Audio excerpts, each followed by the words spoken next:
I froze when my wife moved tables to sit with a strange man at the couple's dinner, and the entire room seemed to spin around me. I remained silent out of self-respect, but I knew right then and there that our bond had been broken. That same night, I left the ring on the table and left. She tried to explain later, but it was too late. The man, as expected, disappeared soon after getting what he wanted, leaving her alone with the void she herself created. I moved on, and in due time, I found a new love, someone who looked at me truthfully and walked beside me loyally. Years later, she sought me out seeking redemption. I offered what my heart already had, forgiveness.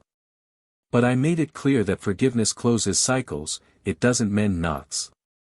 Each of us followed our own path, and she understood the weight of her choice. But not that night. That night was the beginning of the end. The kind of end that doesn't come with screams or violence, but with the suffocating silence of a betrayal that doesn't need explaining, because what hurt wasn't the stolen kiss, nor the hidden touch, nor the desire disguised between smiles. What hurt was the coldness with which she looked at me before leaving our table. What hurt was the look she gave the other man, full of a youthful curiosity that no longer existed between us. What tore at my heart was the sound of her heels going in another direction, as if I had never been her choice. As if all our years together were nothing more than a whim overcome by boredom. I didn't make a fuss. I just watched her go. And I never went back to that place. In the car, with the steering wheel between my hands, I could still hear the sound of glasses clinking in the back of my mind. My stomach churned, not with anger, but with a sadness so deep it seemed to consume me from the inside out. That night, the house was dark when I arrived. The ring still gleamed on my finger as I climbed the stairs, but its weight wasn't gold, it was shame. I removed it like ripping out an open wound. And I left it there, on the kitchen table, where she always left love notes in our early years. Now, there was only silence and the certainty that her love no longer lived there. She called me. Many times. She sent desperate messages the next day. She showed up at work saying she wanted to talk. She cried. She asked for forgiveness.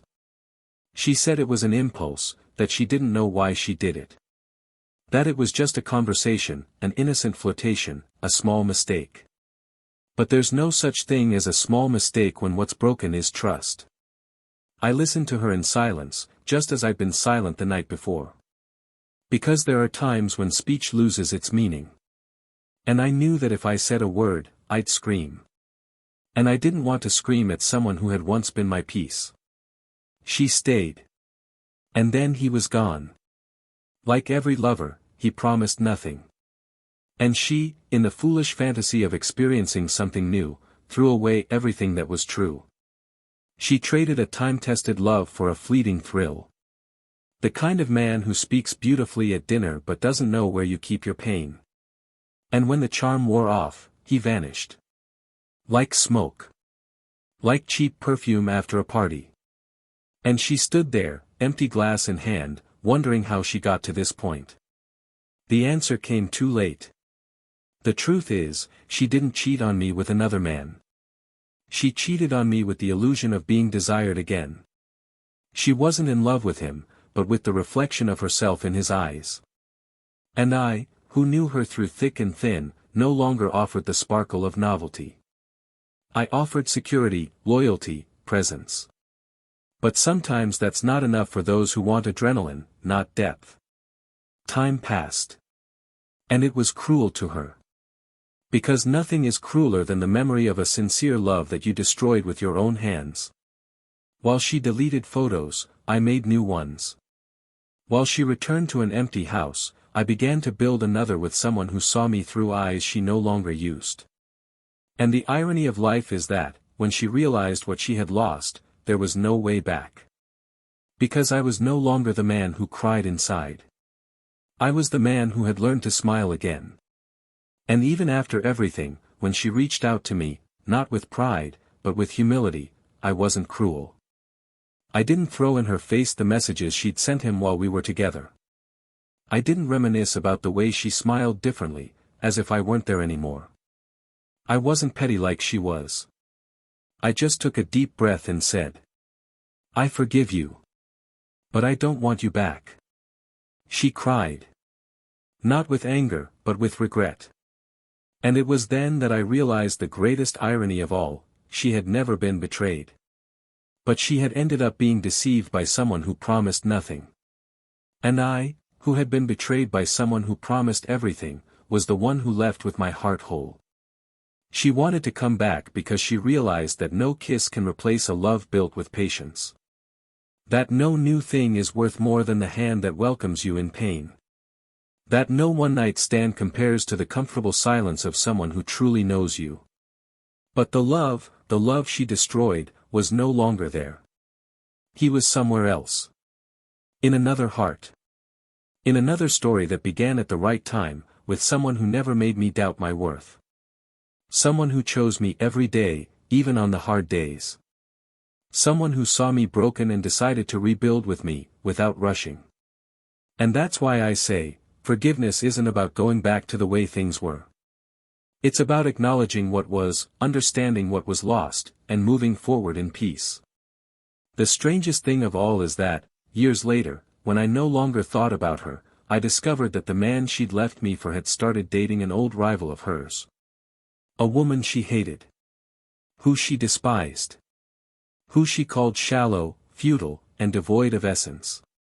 And there, she realized that she'd not only lost me, but had become someone she no longer even respected. And what she did when she found out about this, well, this, you have to listen to the end to find out. Welcome to the channel. Here, betrayal isn't romanticized or justified, it's exposed. All the stories are fictional, but the feelings are real. Our goal is to show, unfiltered, how betrayal destroys homes, hearts, and entire lives. Get ready. What you're about to hear is an intense, painful, and unforgettable story. Let the regrets begin. They seemed made for each other. To outsiders, there was something between them reminiscent of old-fashioned romances, the kind that endures time, wear, and the harsh winds. Daniel was a discreet man, with a low voice and a firm presence. He had a calm way of listening to people, as if he truly cared about every word spoken, and perhaps that was what captivated him most about his personality, the way he remained whole where others merely passed by. Clara, on the other hand, was a light. Charismatic, spontaneous, intense. She arrived anywhere with a wide smile and an almost magnetic confidence. She had something in her gaze that oscillated between challenge and charm, and this contrast was precisely what captivated Daniel from their first meeting, during a university lecture to which they were both invited by mutual friends. It was supposed to be an ordinary evening, and it was, until she crossed her leg in the chair in front of her and glanced over her shoulder, giving a half-distracted, half-curious smile, as if silently asking, "Why are you looking at me?" He smiled back, and from that moment on, the paths were no longer the same. It didn't take long for them to become involved. The relationship grew at a natural but steady pace. Their conversations were long, full of meaning. Clara enjoyed talking about the world, about life's small sensations, while Daniel listened to her with that focused gaze that made her feel important. He, in turn, brought a more sober, pragmatic view of things, and perhaps that's why the two worked so well. She added color where he saw structure, and he offered ground where she longed to soar. They experienced a rare balance, a connection that, at first glance, seemed unbeatable. Over time, their courtship turned into a relationship, and their relationship into a marriage. They lived in a cozy apartment in a quiet part of the city, decorated with light tones and details that blended her good taste with his practicality. Clara worked in cultural production and was surrounded by events, artists, and vibrant environments. Daniel worked as a financial planner and preferred quiet weekends, dinners for two, and sunset strolls. Despite their differences, they had both learned to admire each other for this reason. During the first years of their marriage, their routine seemed light, built on respect and intimacy. They had simple rituals: Sunday pancake breakfasts, weeknight walks, the notes Clara left stuck on the fridge whenever she knew she would be home late. Daniel, despite his difficulty expressing affection with words, compensated with silent gestures, he made her bed with the same care every day, prepared her favorite tea on cold days, and knew exactly when she needed silence, even without saying it. It was a more restrained love, but full of layers. A love that seemed immune to the rush of the world. Still, there were signs, small, invisible movements, that gradually shifted the center of their relationship without either of them fully realizing it. Clara began spending more time away, not for lack of affection, but because her job required constant attendance at events, dinners, get-togethers, and meetings that went on beyond her usual hours. Daniel understood, or at least tried to understand, because he'd always trusted her. He wasn't the kind of man who suffocated, who demanded satisfaction every minute. He was secure enough to believe in the love they'd built, and perhaps it was precisely this security that kept him from noticing the small cracks in the wall they'd built together. On days when Clara was late, he read. On weekends when she had to travel, he took care of the house, organized the closets, made grocery lists, and followed her routine. And when she returned, tired, talkative, and full of stories, he smiled, listened, and welcomed her with open arms, because he still saw in her the same woman he'd fallen in love with. He still saw her as the partner in every plan. Clara loved him too. But her love was being tested by a new kind of discomfort, the weight of being too understood. Daniel was so stable, so serene, that sometimes she missed the unpredictable, the unexpected. She began to feel like she knew his every answer before she even asked. It wasn't his fault. It was the result of years of living together where everything seemed in place. And although this stability was the dream of many, Clara silently began to question if it was still her dream. She tried to push her thoughts away, to focus on what they had built, but the uneasiness grew, and she had no one to tell. Too many friends, too many judgments. Too much family, too much pressure. Daniel, too understanding. And most frightening, no major fights, no obvious crises, nothing concrete to justify the thoughts that, night after night, kept her awake even as she lay next to someone who had always made her feel safe. The distancing didn't come cruelly, but it did. First, in details, the quick touch instead of the lingering hug, the cell phone face down on the table, the longer silence between one comment and the next. Clara started sleeping later, saying she had a lot of work to do. Daniel noticed, but respected it. He didn't want to suffocate, and he didn't know how to ask without seeming invasive. Perhaps, deep down, he was afraid of the answer. What they had was too solid to suddenly crumble, but too fragile to withstand the absence of conversation. And the silence, yes, grew between them, while each pretended it was just tiredness, just routine, just a phase. Until that dinner. But before dinner, there were the days of preparation, the clothes shopping, the lipstick chosen with more care than usual, the glance Clara cast in the mirror as if seeking some confirmation she couldn't find in her husband's eyes. There was also the quick text exchanged with someone, the disguised touch on her cell phone, the extra 5 seconds before smiling when Daniel complimented her. And there was him, Daniel, running his hand over his shirt collar, adjusting his cuffs, trying to look more elegant than usual, unaware that day, his attempt to get closer was already a few steps behind, a distance he hadn't yet realized existed. Their arrival at the restaurant was as usual. A well-dressed, handsome, mature couple. They were warmly welcomed by friends and acquaintances.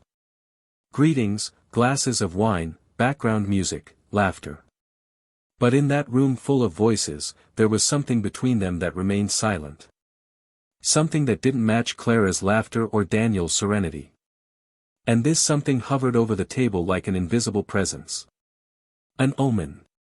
They smiled. They talked about trivialities. They masked the tension neither of them could name. The night went on, and what should have been just another social gathering, just another ordinary dinner, would long be remembered as the thin line between before and after. But what exactly happened there, that was yet to come? What led Clara to cross that line, what went through her mind and heart, what Daniel felt as he saw the decision being made before his eyes, all of this was built in the silences, in the details, in the spaces that widened without anyone noticing. And that's why, to understand the depth of that night, you need to look at what wasn't said.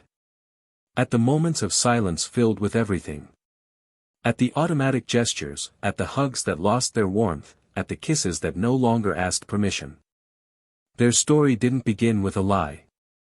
It began with love. With truth. With surrender. And perhaps that's why it hurts so much. Because some betrayals hurt, but others destroy everything believed to be eternal. And the cruelest thing of all is that, until that dinner, Daniel still believed. There was still a silent hope in him that, despite the exhaustion, despite the silence, despite the absence, she would still choose him. But some choices aren't made overnight. They're prepared slowly, like water that hurts more through repetition than intensity. And that night, something broke, though neither of them said it out loud. The fracture was subtle, but irreversible. And when it happened, there was no sound. Just the dry crack of a heart breaking from within, with no audience, no explanation. And yet, Daniel didn't scream. Because sometimes, silence is the only shield left in the face of a loss that can no longer be prevented. Dinner continued with a forced glow that seemed reflected in every glass of wine served, in every laugh that echoed between the couples around, in every conversation staged to hide the growing discomfort that invaded Daniel's eyes with each passing minute.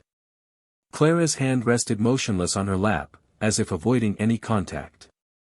Their touch, once natural, had become calculated, distant, almost formal.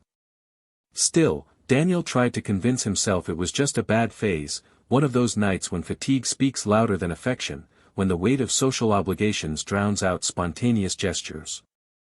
He watched her surreptitiously, searching in her eyes for something that would reconnect him to the woman with whom he shared his life.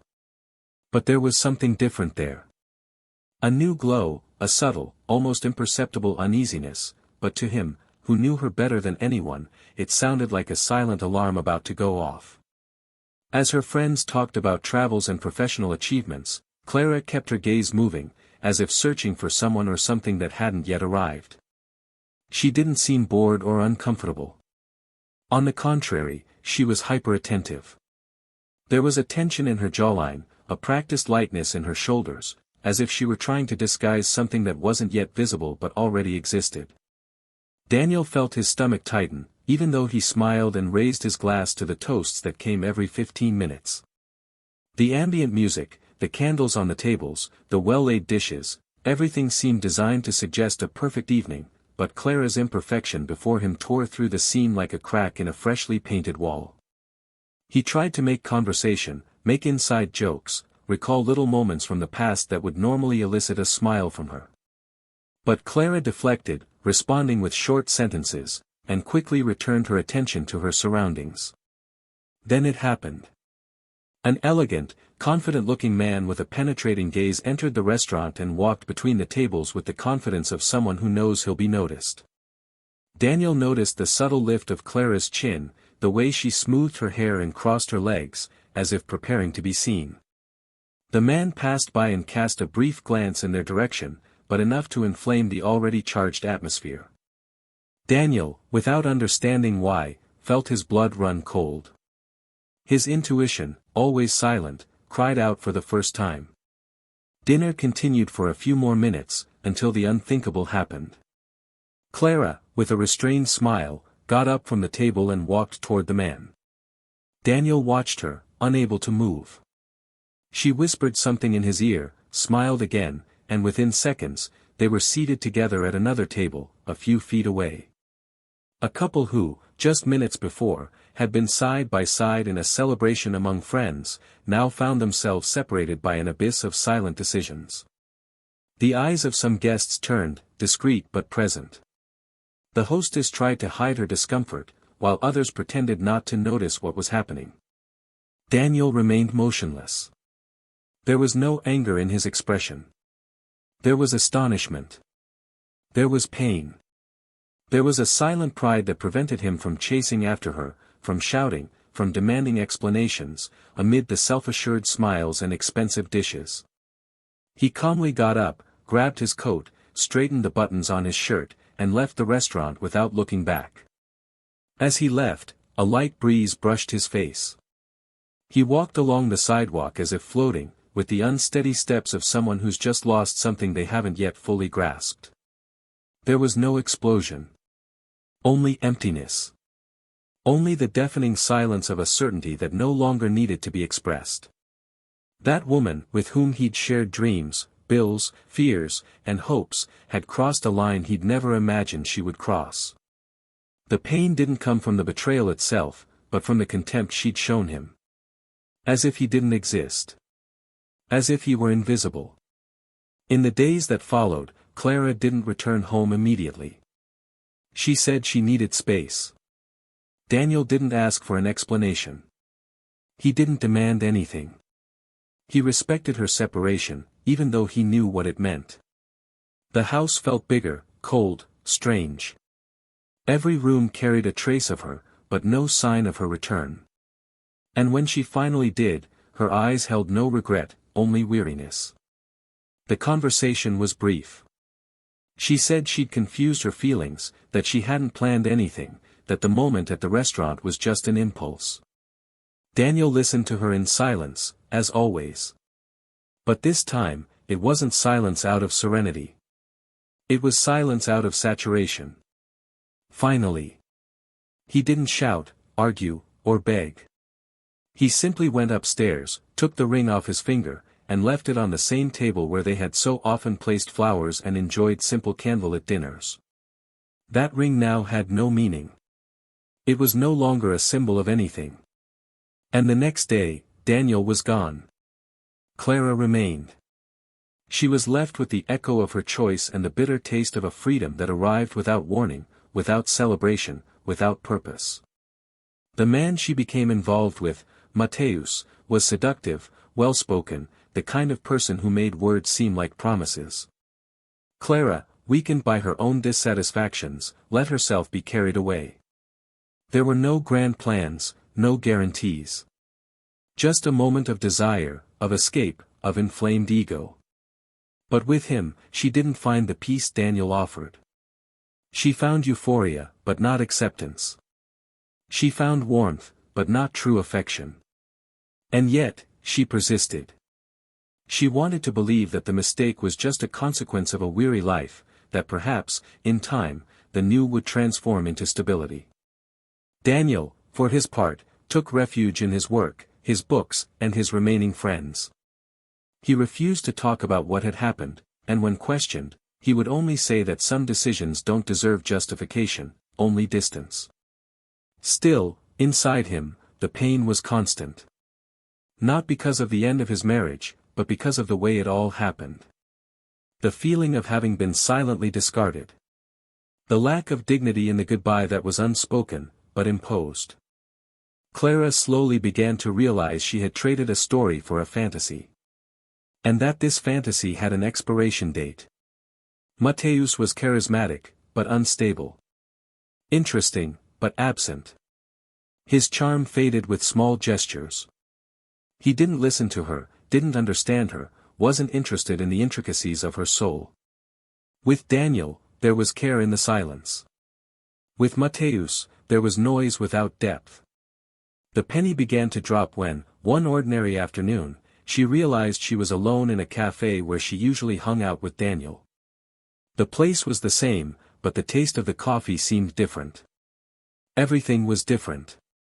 The world moved on, but she seemed frozen in time, trying to rebuild something she had destroyed with her own hands. It was at that moment that the guilt began to take on a voice. A voice and a form. A voice and a weight.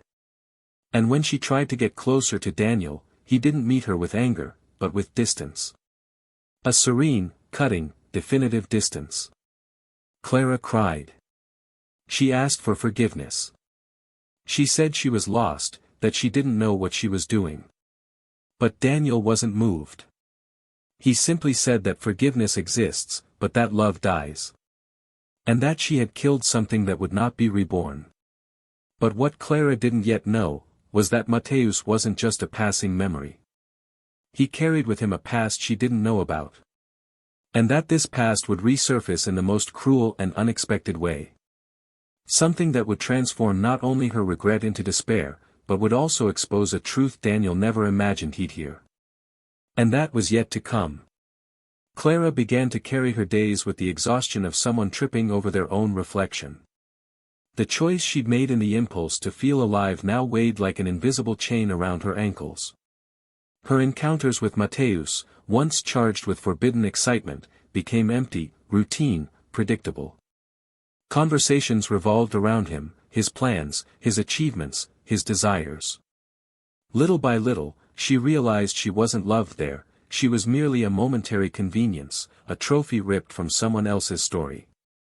There was no depth, no bond, no effort beyond what he made for himself. The superficiality of the relationship exposed a suffocating absence that no amount of loud music or expensive wine could disguise. Still, she persisted, like someone denying shipwreck until the water reaches their mouth. It was during a vernissage, weeks after her final breakup with Daniel, that everything began to take on irreversible consequences. Clara had been invited by a former co-worker, and upon arriving, she felt the old sense of belonging, the art, the flashes of light, the attentive gazes.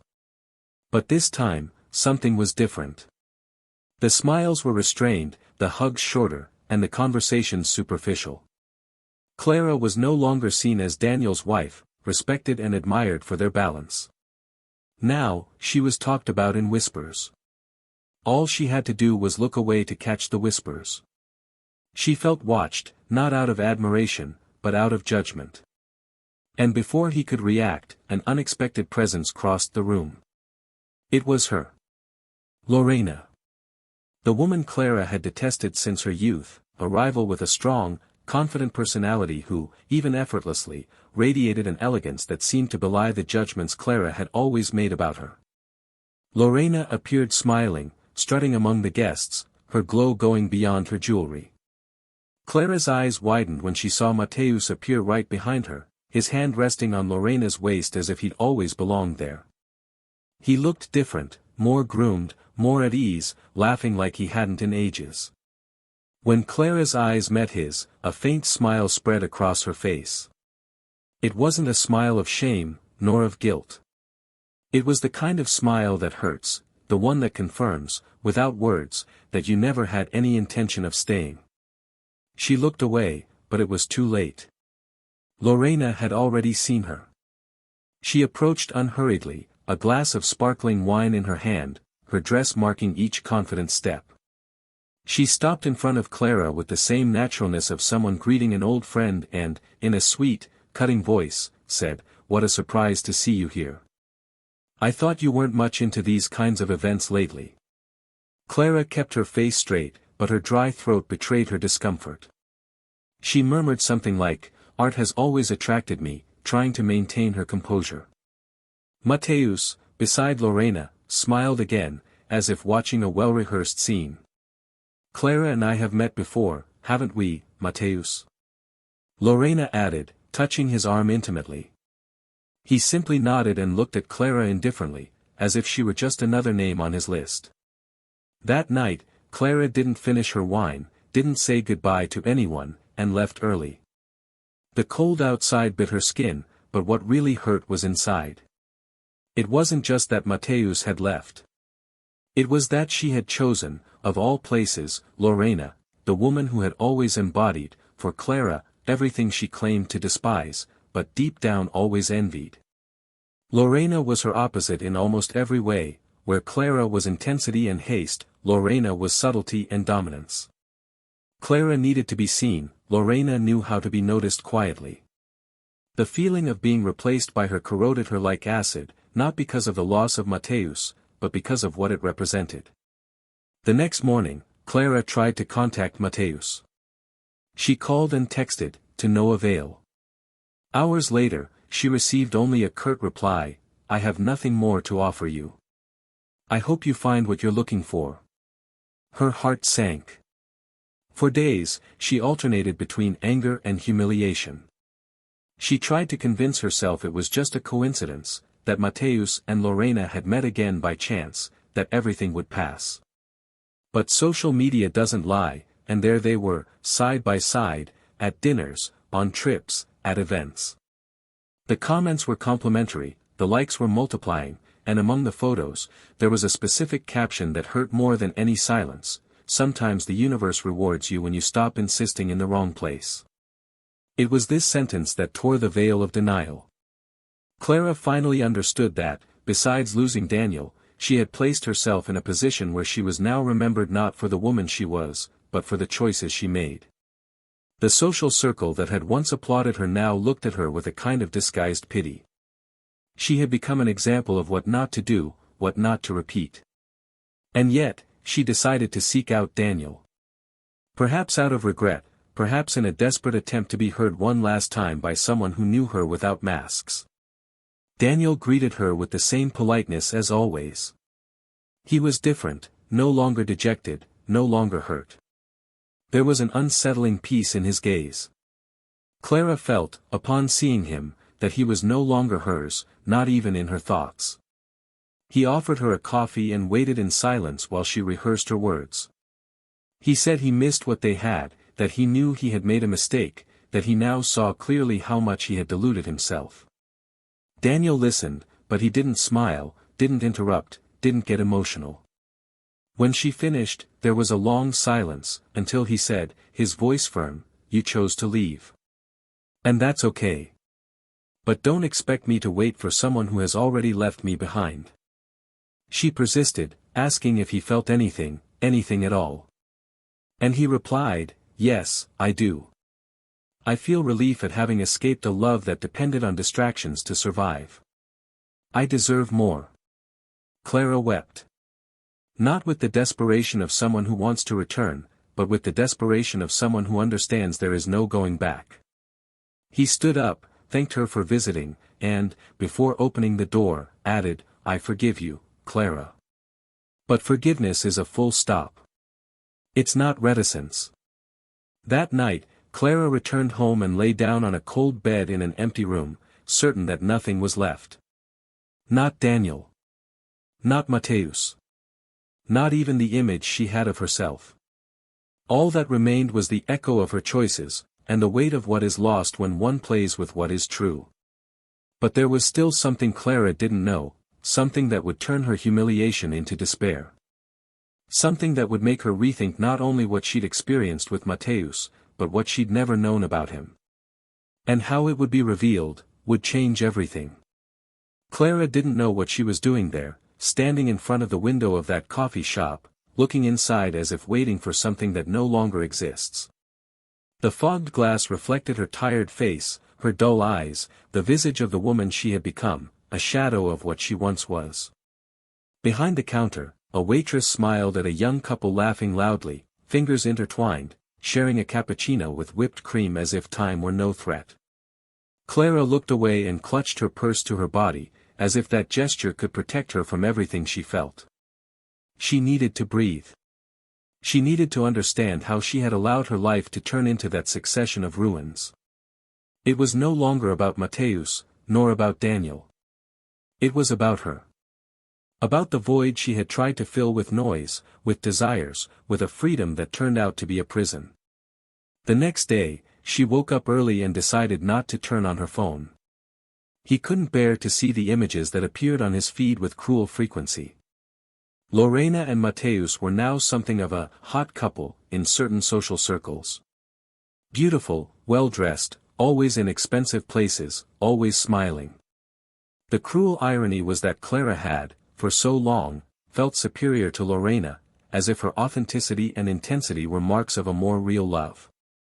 But now, all he saw was her brilliance overshadowing his name in every space where Clara had previously been remembered.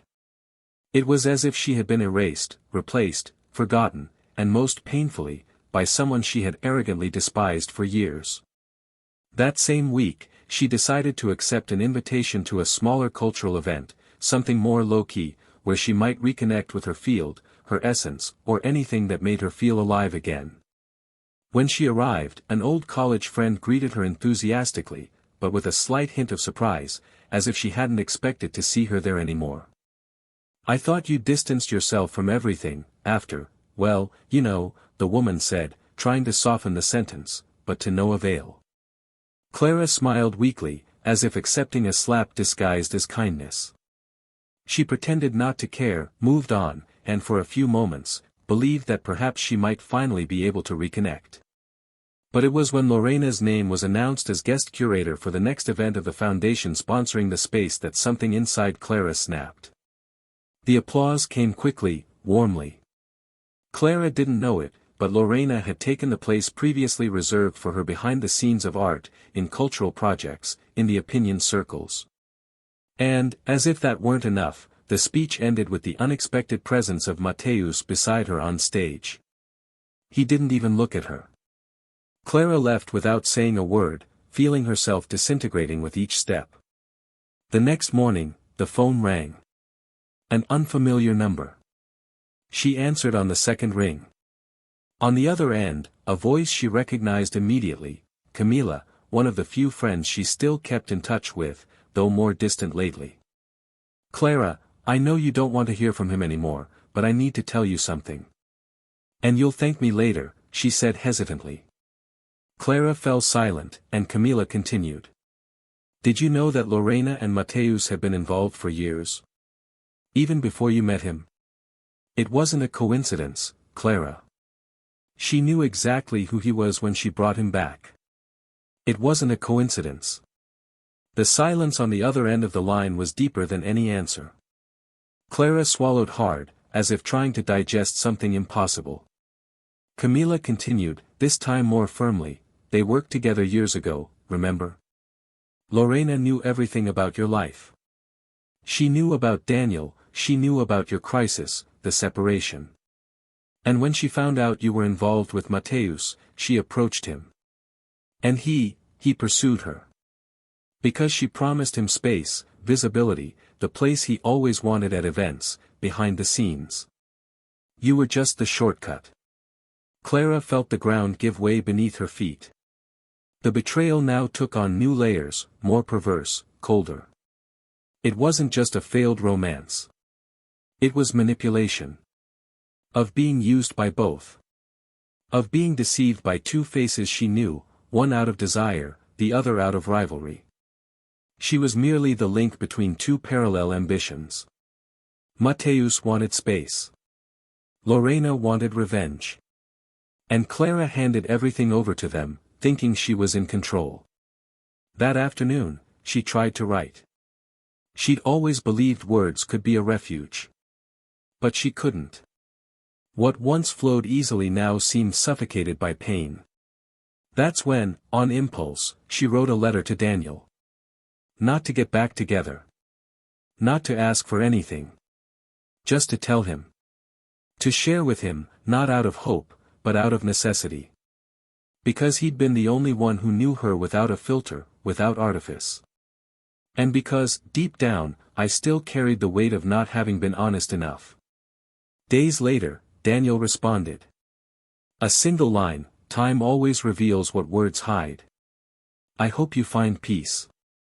Nothing more. No anger. No consolation. No open door. It was final.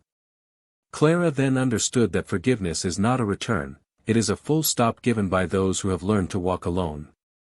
Over time, social events dwindled. Messages became rare.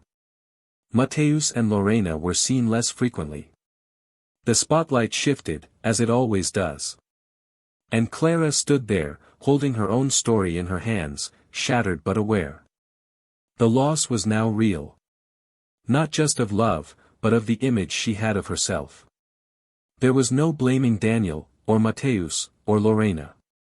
The choice was hers. The betrayal was hers. And life simply returned, with precision, each thoughtless action. From then on, Clara began rebuilding herself in silence. She began therapy. She moved house. She disconnected from her old groups, from friendships of convenience. She relearned how to walk alone, how to listen to herself. There was no immediate consolation, no ready-made happy endings. But there was room for a fresh start.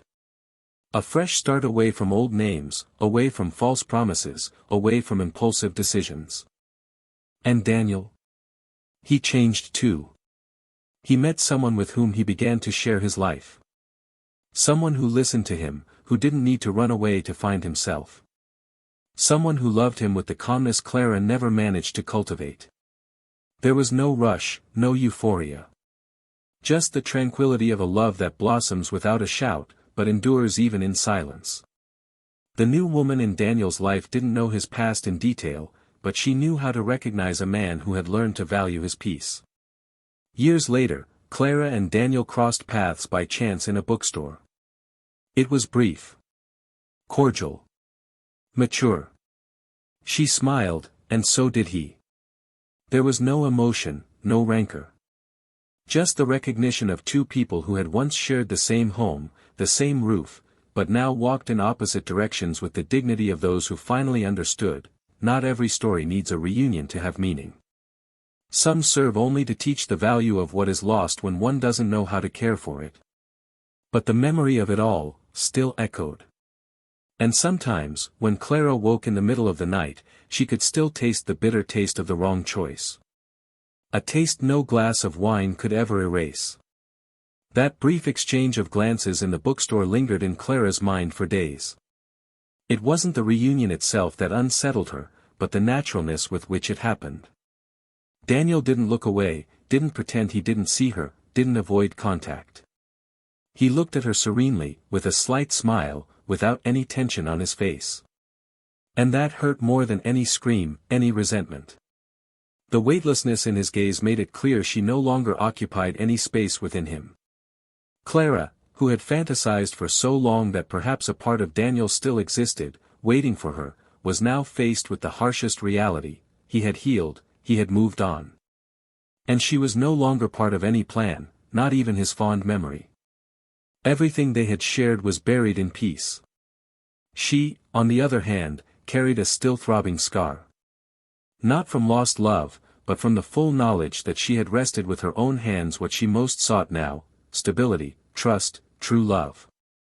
Clara plunged into an introspective phase, avoiding social engagements, declining invitations, and even distancing herself from the few friends she had left. She didn't want advice, nor words of support.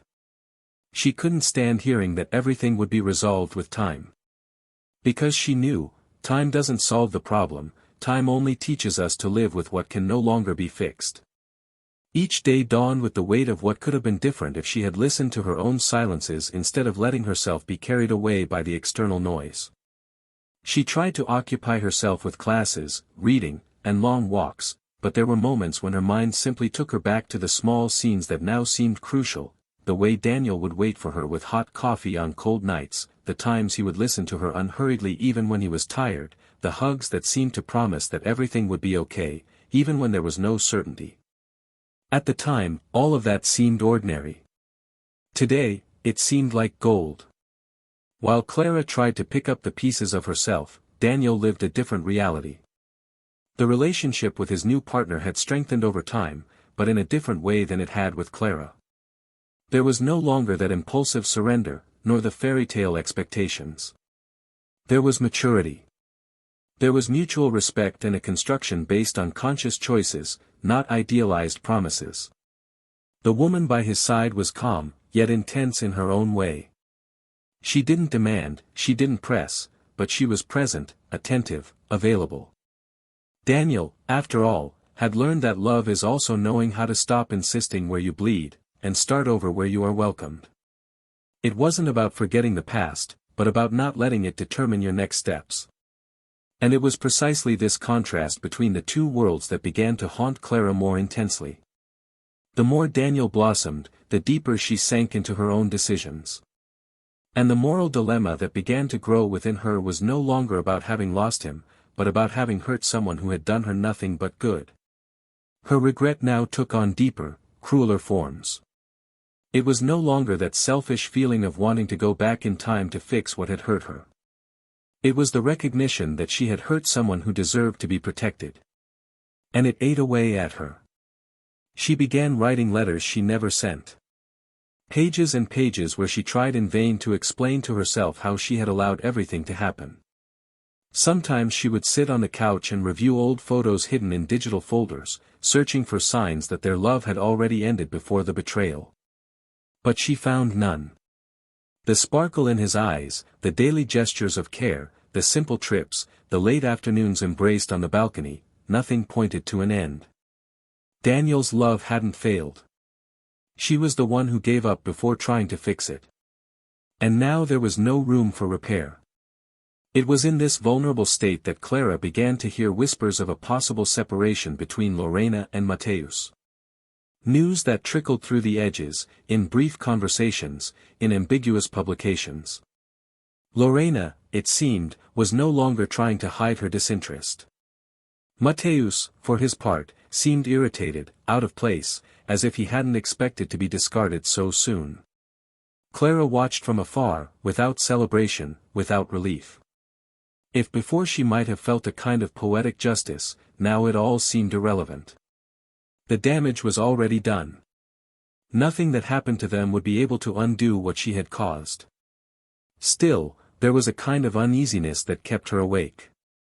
One afternoon, when running into an old classmate who also lived with Lorena, Clara heard more than she wanted. Between loose phrases and uncomfortable laughter, he commented that Lorena had never forgotten an old resentment, a silent rivalry she'd harbored since university. She never could stand knowing you were so loved, even though you were so unstable. You always effortlessly drew attention. I think she just needed a reason to retaliate, he said, unaware of the impact of his words. Clara felt her throat tighten. For the first time, she understood that she had been the target not just of dislike, but of a game of vanity and other people's ego. Lorena didn't want Mateus, she wanted to see her fall. And she succeeded. At the end of that day, Clara walked to the old building where she lived with Daniel. He stood across the street, staring at the facade for long minutes. The lights were on, the white curtains fluttering in the breeze, the distant smell of a neighbor's dinner. Everything looked the same, yet everything was irrevocably different. It was like looking at a life that no longer belonged to him. And perhaps would never belong to anyone else in the same way again. She knew there was no easy redemption. No comeback would restore what had been lost. The damage was permanent. But there was still one final choice to be made. Move forward or lose yourself forever. Keep looking back or begin, once and for all, to build something new from the pain. Not for the hope of recovering the past, but for dignity. Because even those who make mistakes deserve to rise again, as long as they understand the weight of their own fall. That night, Clara wrote a final letter. Not to send. But to record. For the first time, he wasn't trying to justify himself. He simply recounted, honestly, everything he'd experienced. The motivations she didn't even understand, the emptiness she tried to hide, the impulses that dominated her, the losses she deserved. And at the end of the letter, a sentence, I learned, too late, that love requires courage. And I was a coward. He folded the paper carefully, put it in a drawer, and closed his eyes. The dilemma now was no longer between going back or moving on. It was between living with dignity or continuing to wallow in regret. And she knew, somewhere deep inside, that she could still rebuild a life, not with Daniel, not with Mateus, not with anyone from her past. But with herself. Still, there was something inside her that resisted. A silent fear of never being seen as truthful again. Of never again encountering a clear gaze, like Daniel's, that could see the best in her, despite her mistakes. And time, which had previously seemed like an enemy, now became the only chance for redemption. But there was a price. And she was willing to pay it. Even if the world would never forgive her.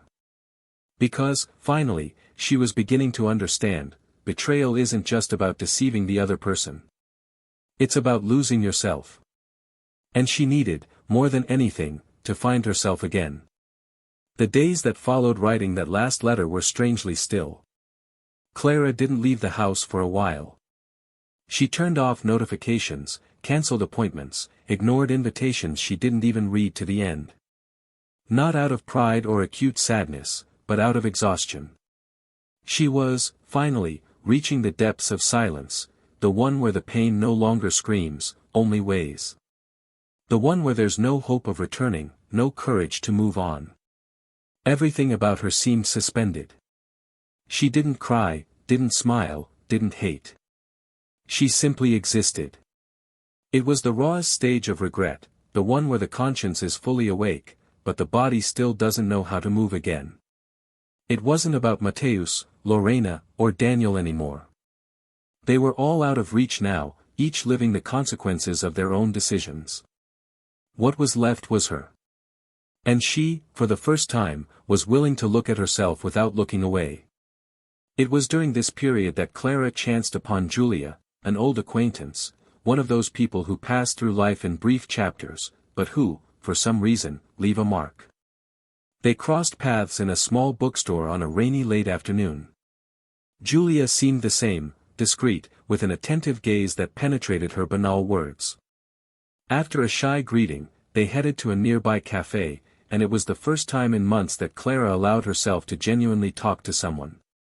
She spoke little at first, but over time, she let out fragments of the truth. Julia didn't judge. She didn't offer pre-packaged advice.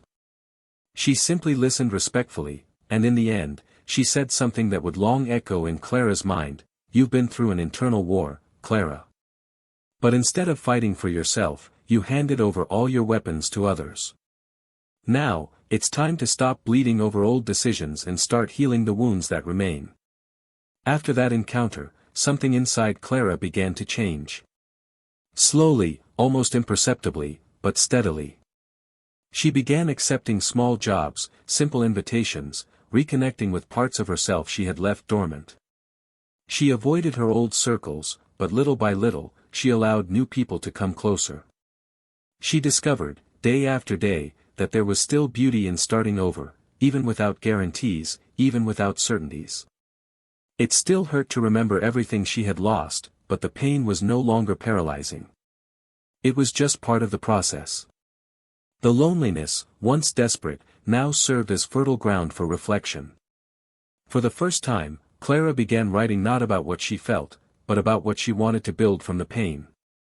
It was also during this period that Daniel, ironically, had to return to one of the cultural spaces where Clara now worked part-time. It was a low-key event, curated by a new generation, where he had been invited to participate in a panel on art investment. Clara was there, not as a protagonist, but as part of the support team. When she saw him arrive, she felt a chill run down her spine, but took a deep breath and decided not to hide. Not anymore. Daniel saw her almost immediately. They exchanged a cordial, respectful wave, and she returned it with a slight smile. Nothing forced, nothing dramatic. For the first time, they looked at each other as two adults who had lived through something great, who had destroyed themselves in silence, but who now knew how to respect the space between past and present. At the end of the event, Daniel passed by her again, this time closer. Clara, surprising herself, made a simple comment about the panel. He responded with interest. And what followed was a brief conversation, concise, mature, without subtext. Neither of them mentioned the past. Neither mentioned any hard feelings. It was as if, there, in that dimly lit corridor of a small gallery, they sealed a silent pact of mutual respect. Clara realized, with a strange pang in her chest, that he was truly fine. His presence was light, his gaze steady. He was with someone else, she knew that, but there was no ostentation in his demeanor. Just the serenity of someone who no longer needed to prove anything. That night, alone at home, Clara wrote another letter. Not to Daniel, not to Mateusz, not to anyone. A letter to herself. A kind of internal contract, a commitment to the new version of herself she was trying to build. There, she promised not to sabotage herself anymore, not to chase temporary validation, not to silence her intuition for fear of losing something. She decided, finally, to leave the past where it deserved, closed. Not as something to be forgotten, but as something that no longer needed to be relived every day. Months passed. Mateusz's social media became quieter. The posts with Lorena disappeared, as did the invitations to popular events. She herself seemed to have withdrawn from the spotlight. The two, it seemed, had gone their separate, and discreet, ways. Clara no longer sought to know. What had once been a source of obsession now seemed distant, irrelevant. What mattered now was the relationship she was beginning to build with herself. A relationship unhurried, unmasked, without the need for an audience. Daniel, for his part, was consolidating his new life with firm steps. The woman who now accompanied him was a companion in essence, an accomplice in the little things, a constant and affectionate presence. There were no comparisons with the past. There was peace. There was reciprocity. They both lived with their feet on the ground and their eyes on the same horizon.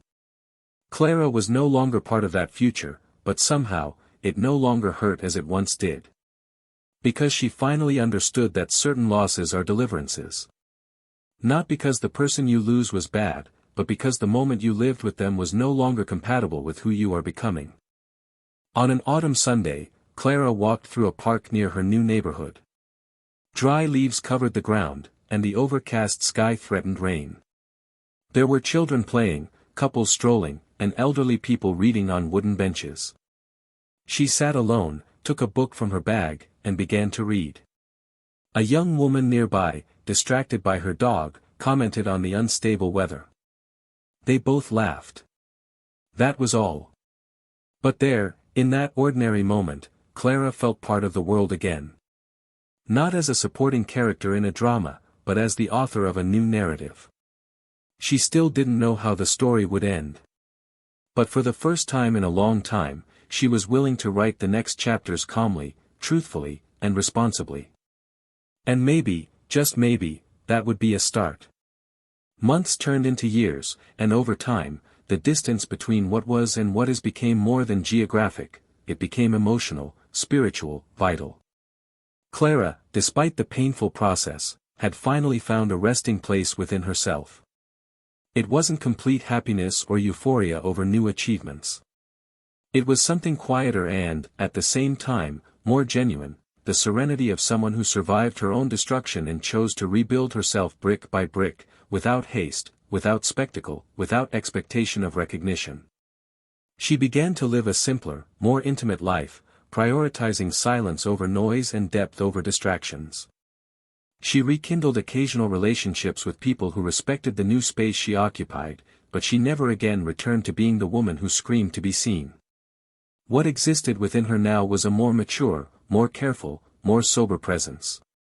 One late spring afternoon, Clara received an unmarked manila envelope. Inside was an invitation to an art exhibition at a small gallery, the same one she had helped redesign some time ago. On the list of curators, her name appeared alongside two others, as a collaborator on the project. It was the first time in a long time that her work would be publicly exhibited again, with a signature. She hesitated, but decided to go. She arrived punctually, without attracting attention. And upon entering, she saw that among the works on display was a series of paintings with fragments of letters pasted under white paint, almost faded letters, overlapping words, stains, visible silences. It was her work. It was her story transformed into art. Visitors stopped before the pieces, unaware of who had written them.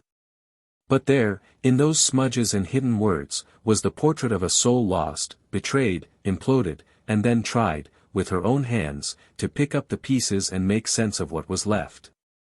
In another part of the city, Daniel was drinking coffee with his partner, now his wife. They had just left the adoption hearing for the boy they had been following for months in a silent and loving process. He was an 8-year-old boy, smart and sensitive, who had connected with Daniel in an almost inexplicable way. The boy called him Dad even before the sentencing, and Daniel's new wife had become a safe haven, a home. Daniel now knew that life doesn't reward precisely, but that sometimes it gives a second chance to those who haven't lost the ability to love honestly. He didn't talk about Clara, nor did he hold grudges. He had left everything in the past. The pain he felt was real, deep, but transformed. He no longer needed to remember to learn. He had already learned. Mateus, for his part, continued in a confusing and constant cycle of reinvention. After his breakup with Lorena, he plunged into other shallow relationships, all marked by repetition, initial charm, mutual interest, dry breakups. He tried to maintain the appearance of success, but behind the scenes, there was no longer as much prestige as before. The lack of solid connections began to erode his image. People began to avoid him, invitations became rare, influential figures stopped including him in decisions. The kind of reputation built through seduction and opportunism is short-lived, and he learned this the hard way, alone. He even had a few outbursts to reconnect with Clara, with ambiguous messages and hinted reunions, but she never responded. He realized then that he had been erased. Not out of revenge, but out of irrelevance. Lorena, in turn, went further than Mateus, but also fell more quietly. After reaching her peak in social and cultural circles, she saw her reputation eroded by authoritarian attitudes and self-serving alliances. Many began to question her behind-the-scenes conduct, projects began to be revised, funding was cancelled. She tried to stay on top, but without sincere allies, it was only a matter of time before she was pushed aside by a new generation with different ideas, more empathy, and less arrogance. Her rise, built on the destruction of others, found no solid ground when it was her turn to be called to account. Today, Lorena maintains a low profile, trying to rebuild herself in smaller circles, without her former brilliance, but with the same wounded vanity. On a rainy Sunday, Clara met Julia again for a calm lunch. Between simple dishes and quiet laughter, she spoke for the first time without pain about what she had experienced. She said she didn't want to erase anything, not even the darkest moments. Because each mistake showed her exactly who she didn't want to be. She said she had learned to respect the pain of others as part of self-love. And Julia, with the wisdom of someone who listens to the world in silence, replied, "That's it. You finally stopped chasing after yourself."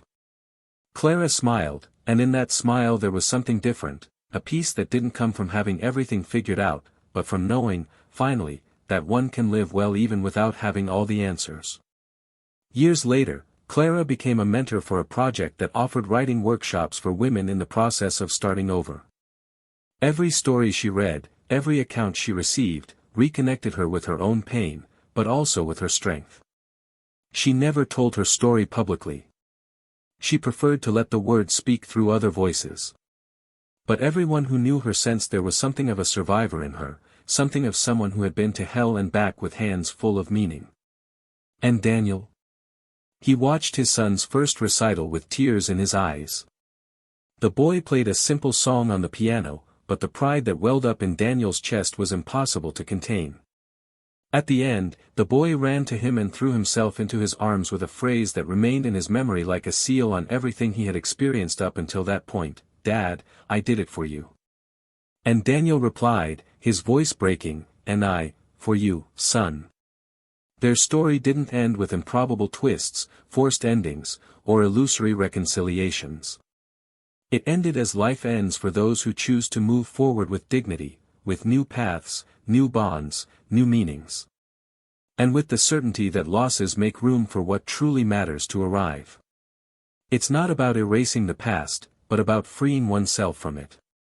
Clara learned this. Daniel knew this from the beginning. And everyone else reaped what they sowed, sooner or later. Now, tell me, what did you think of this story? Have you ever experienced something similar or know someone who has? Leave your opinion in the comments, we want to know what this story resonated with you. If you're not already subscribed to the channel, subscribe now. Here, every week, you'll find impactful stories, based on real feelings, with lessons that touch your heart. And remember, betrayal doesn't just destroy relationships. It destroys trust, kills bonds, erases good memories, and plants doubts that sometimes never disappear. No one emerges unscathed. No one loves the same after being betrayed. This channel does not support any kind of betrayal. Our purpose is to show the real consequences of hurtful choices and to inspire, through pain, a new way of loving. Until the next story. May it not be born of pain, but of care.